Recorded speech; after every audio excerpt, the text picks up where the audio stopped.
Let me paint a picture. It's December, as it actually is, and you're sitting inside, it's snowing, you don't know what to eat, and then you think, comfort food. When I think of that, soup is pretty close to the top of that list, especially when it's cold outside and you're in your warm home. You just want to, curl up, nice hot bowl of soup, but you also want something crunchy, maybe a little cheesy. When I hear those words, the first thing that comes to mind is grilled cheese and tomato soup. Let's turn up the heat.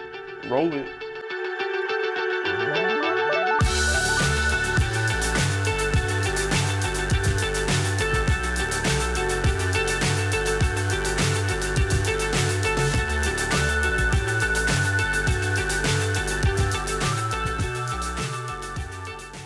The first thing you're going to be chopping, one large red onion. And chop it up into big chunks.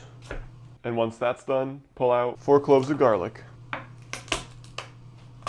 Once your garlic's peeled, go ahead and just slice these up.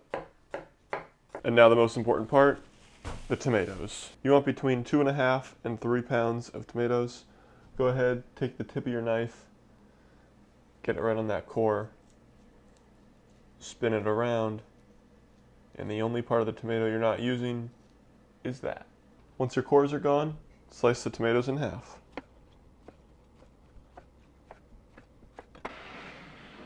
You may be wondering if I'm going to remove these tomato skins, and I'm not. This soup is going to get blended, and those skins will get blended almost into a pulp. It's going to add kind of a rustic, thicker texture to the soup. By all means, you totally can remove them, but it's one less step, and it'll save you time in the long run.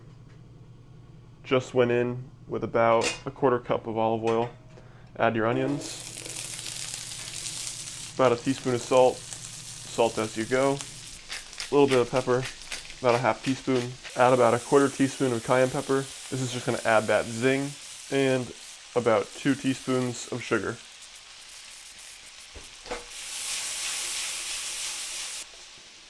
Go in with your garlic. You don't want to burn that garlic and get it crispy. As soon as it starts to get fragrant, about 30 seconds to a minute, bring your tomatoes in and add these directly to the pan. Now you can sprinkle in some balsamic vinegar over each one of these tomatoes. Now this is going to get roasted for about 20 to 25 minutes in a 375-degree oven. Once your tomatoes have started to wilt and they've got a little bit of a char on them, their skin's nice and soft, and the onions and garlic underneath the tomatoes are nice and gooey. They've soaked up all that nice balsamic, started to caramelize around the edges. This is perfect. You could even take these one step further until the tops of those tomatoes start to get brown. But I don't want too much char on these tomatoes because I kind of want that natural nice sweetness. I added around 15 minutes. Really, it probably took around I'd say 35 to 40 minutes at around 375. Turn your heat back on, and now you can add 1 quart of stock. And in that stock, I already had 2 bay leaves. There's one there, one there. After about 20 minutes of simmering, go ahead, turn the heat off. Remove your bay leaves if you can find them. If they're not exactly visible, go fishing. Oh, there it is. God, it took me like 5 minutes to find this damn thing. Get all this tomato, onion, garlicky, soupy goodness into a blender. Don't fill it too high.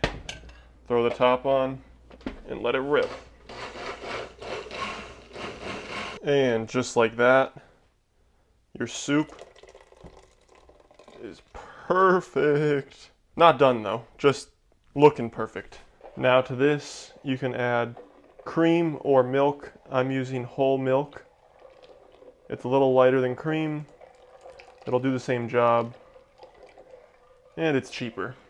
It's gonna lighten the soup up, give it that classic tomato soup color. Add a little bit of fat, give it that silky mouthfeel. And I don't know about you, but this soup is looking glossy and luscious.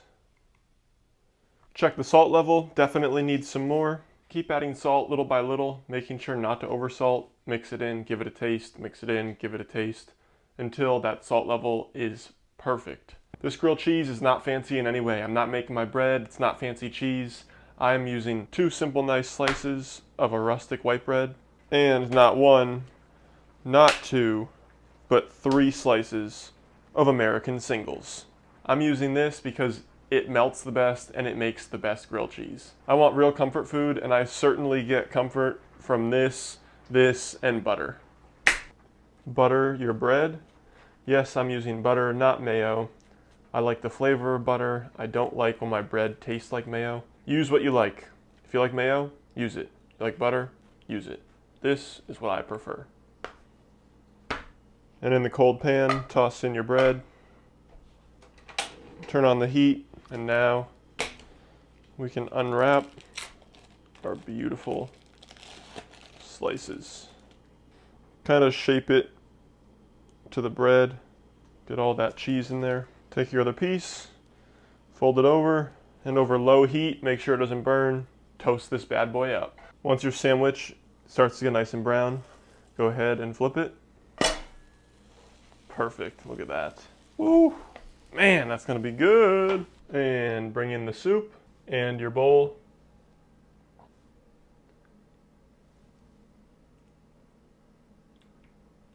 Beautiful. A little bit more.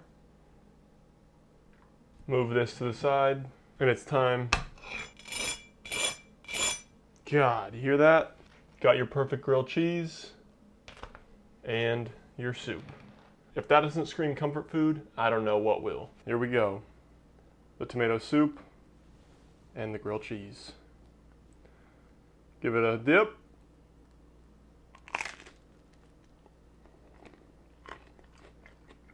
Mm-hmm. Ooh, so delicious. So good. And I mean, you can't go wrong with a grilled cheese. Come on now. If you enjoy this video, give it a big fat thumbs up. Smash that subscribe button. Turn on the post notifications. Ding! You hear that bell? Ding! Ring the bell for me. This soup, so delicious. Can't go wrong with the grilled cheese. Go make it. I've got tomato soup for the next week. Until next time, peace.